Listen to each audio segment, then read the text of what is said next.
လွန်ခဲ့တဲ့နှစ်ပေါင်းများစွာကမြောက်အမေရိကတိုင်းမှာဇွန်ဘီကူးစက်ရောဂါဆိုကြီးစတင်ဖြစ်ပွားခဲ့ပြီးအချိန်တိုအတွင်းမှာပဲတစ်ကမ္ဘာလုံးကိုကူးစက်သွားခဲ့ပါတယ်။ဒါပေမဲ့အသက်ရှင်ချရေးသူတချို့ဟာခုခံကာကွယ်ရေးအဖွဲ့လေးတွေဖွဲ့စည်းပြီးရှင်သန်နိုင်ဖို့ကြိုးစားခဲ့ကြပါတယ်။ Pittsburgh မြို့မှာတော့ Riley ဆိုတဲ့ဒီဇိုင်နာတယောက်ဟာ Dead Reckoning လို့ခေါ်တဲ့အထူးပြုပင်ဖန်တီးထားတဲ့စစ်သုံးရင်ကြီးကိုတိစောက်ရမှာကူညီပေးခဲ့ပါတယ်။ဒီရင်ကြီးဟာဇွန်ဘီတွေပြည့်နှက်နေတဲ့နေရာတွေကိုဖျက်ဆီးသွားလာနိုင်တဲ့တခုတည်းသောဘေးကင်းလွန်ကျုံတဲ့ရင်ကြီးပဲဖြစ်ပါတယ်။ဒီနေ့မှာတော့ Riley နဲ့အဖွဲ့ဝင်သစ် Mike တို့ကင်းလှည့်နေတော့ဇွန်ဘီတွေရဲ့အမှုချင်းတွေထူးဆန်းနေတာကိုသတိထားမိလိုက်ပါတယ်။ဇွန်ဘီတွေဟာအရင်ကထပ်ပိုးပြီးညံ့ညင်မြင့်လာတဲ့အပြင်ဒစီဆိုင်ဝင်ထမ်းဝထားတဲ့ Big Daddy လို့ခေါ်တဲ့ခေါင်းဆောင်ဇွန်ဘီတကောင်ရဲ့နောက်ကိုလိုက်နာနေကြတာပါ။ဒီသတင်းကိုဒူခေါင်းဆောင်ချိုလို့ရှိ Riley ကအကြောင်းကြားလိုက်ပါတယ်။ညဘက်ရောက်တော့သူတို့အဖွဲ့ဟာဇွန်ဘီတွေကိုအာယုံလဲဖို့ခေါင်းကင်ကိုမိရှူမိဖွင့်တွေပစ်ဖောက်ကြပါတယ်။အဲဒီနောက်မြို့ထက်ကိုဝင်ပြီးကုန်ပစ္စည်းတွေစေဝါတွေရှာဖွေကြပါတယ်။ဒါပေမဲ့မိရှူမိပွင့်ပစ်တဲ့ဆက်ချိုးယွင်းတော့တာကြောင့်ဇွန်ဘီတွေအုံလာမဲ့အန်တရယ်ရှိလာပြီးအဖွဲ့ခေါင်းဆောင်ကချက်ချင်းပြန်ဆုတ်ဖို့အိမ်မင်ပေးပါတယ်။ဒါပေမဲ့ချိုလို Mike နဲ့ Foxy တို့ကအရက်ဆိုင်ဝင်ပြီးအရက်တွေယူဖို့ဆုံးဖြတ်လိုက်ကြပါတယ်။အဲ့ဒီမှာရဲဝန်ထမ်းဇွန်ဘီတကောင်က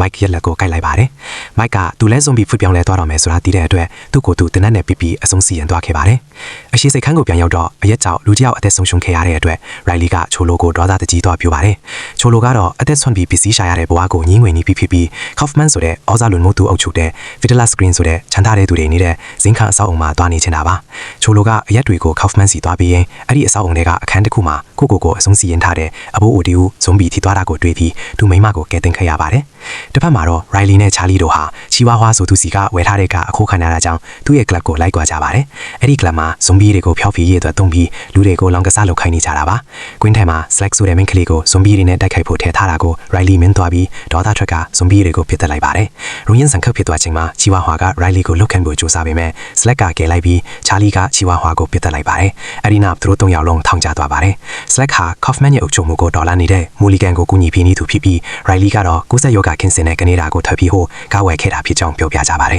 ။မြို့ပြင်မှာတော့ Big Daddy ဦးဆောင်တဲ့ဇွန်ဘီတွေဟာစစ်သားတွေကဇွန်ဘီတွေကိုပြစ်မှတ်ထားအပြော်လုပ်နေတာကိုမြင်ပြီးပိုဒေါသထွက်လာကြပါတယ်။နောက်နေ့မှာချိုလိုက Kaufman စီထားပြီးအင်ယာဝယ်ဖို့ပိုက်ဆံပေးပြီးမယ် Kaufman ကညှင်းလိုက်တဲ့အပြင်ချိုလိုကိုပါရှင်းထုတ်ဖို့လုပ်ခံပါတယ်။ချိုလိုကရဲမိသွားပြီး Dead Reckoning ရင်ကြီးကိုလူယူကထွက်ပြေးဖို့ကြံစီပါတယ်။အဲ့ဒီချိန်မှာပဲဇွန်ဘီကစစ်တပ်စခန်းကိုဖောက်ထွင်းဝင်ရောက်လာပြီးအဆောင်တွေကိုတပ်ဖြတ်စားတောက်ကြပါတယ်။ချိုလိုကသူ့အဖွဲ့နဲ့အတူ Dead Reckoning ကိုယူပြီးထွက်ပြေးသွားပါတယ်။ပြီးတော့ Kaufman စီဖုန်ဆက်ပြီးတန်းခေါင်ရမတိုင်ခင်ဒေါ်လာ900မပေးရင် Dead Reckoning နဲ့မြို့ကိုတုံးကြီးနဲ့ပြီးမယ်လို့ချိန်မြောက်လိုက်ပါတယ်။ Kaufman က Riley ကိုထောင်ထဲကထုတ်ပြီးချိုလိုကိုနေတင်းကရင်ကြီးကိုပြန်ယူပေးဖို့ငှားရန်ပါတယ်။ Riley ကသူကားပြန်ပေးဖို့နဲ့ခဲရန်တွေတောက်ပြီး Charlie Slack တို့နဲ့အတူ Kaufman နဲ့လူ3ယောက် Manoli, Motown, Beesbury တို့ကိုပါခေါ်သွားပါတယ်။လမ်းမှာခဲရန်တွေဝင်ယူရင် Manoli ကိုဇွန်ဘီတကောင်ကကိုက်လိုက်တဲ့အတွက် Riley က Manoli ဇွန်ဘီမဖြစ်ခင်အဆုံးစီရင်ဖေးလိုက်ရပါတယ်။ပြီးတော့ Riley က Kaufman စီရင်ကြီးပြန်ပေးဖို့အစီအမရှိကြောင်းကြံတဲ့သူတွေကိုပြောပြလိုက်ပါတယ်။ဒီအချိန်မှာ Big Daddy ခန်းဆောင်တဲ့ဇွန်ဘီတွေကမြို့ကိုဝန်းဆန်ထားတဲ့မြစ်ကိုရေရောက်ကနေလမ်းလျှောက်ပြီးဖြတ်ကူးလာကြပါတယ်။ချိုလိုရဲ့လူ Mouse ကလည်းဇွန်ဘီတွေလက်ချက်နဲ့ထိဆုံးသွားပါတယ်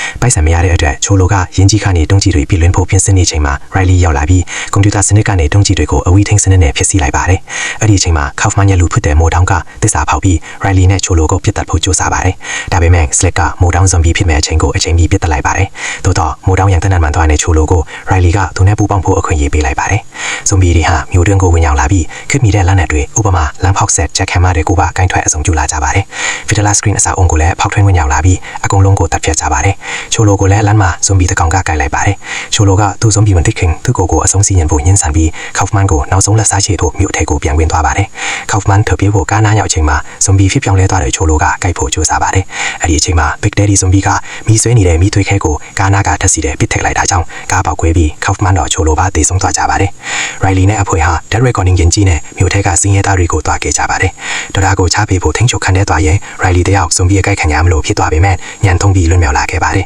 ။ဇွန်ဘီတွေကိုဒုံးကြီးတွေနဲ့ပစ်ခတ်ရှင်းလင်းပြီးနောက်မူလီကန်ခေါင်းဆောင်တဲ့အသက်ရှင်ကျန်ရည်စုတွေထပ်ပြီးလွတ်မြောက်လာပါတယ်။ Kaufman တေဆုံးသွားပြီးဖြစ်လို့ပြုတူတွေအတွက်ပိုကောင်းတဲ့မျိုးကိုတည်ဆောက်ဖို့အခွင့်အရေးရသွားပါပြီ။မူလီကန်က Riley ကိုမြို့မှာနေဖို့ဖိတ်ခေါ်ပေမဲ့ Riley ကသူတို့အဖွဲ့နဲ့ကနေဒါကိုဆက်သွားဖို့ဆုံးဖြတ်လိုက်ပါတယ်။နောက်ဆုံးမှာ Riley က Big Daddy ခေါင်းဆောင်တဲ့ဇွန်ဘီအုပ်ကြီးမြို့ကနေထွက်ခွာသွားတာကိုမြင်လိုက်ပြီးသူတို့လည်းအိမ်ထိရှာဖွေနေကြတာဆိုလားနားလဲသွားလို့ဖိတ်ခတ်ဖို့ညှင်းဆန်လိုက်ပါတယ်။ဇွန်ဘီလည်းလူတို့ရဲ့စစ်ပွဲဟာလောလောဆယ်ပြီးဆုံးသွားပြီဖြစ်ပြီး Riley တို့အဖွဲ့လည်းမြောက်ပိုင်းကိုဦးတည်ထွက်ခွာရင်ဒီဇာလန်လေးပြီးဆုံးသွားပါတော့တယ်။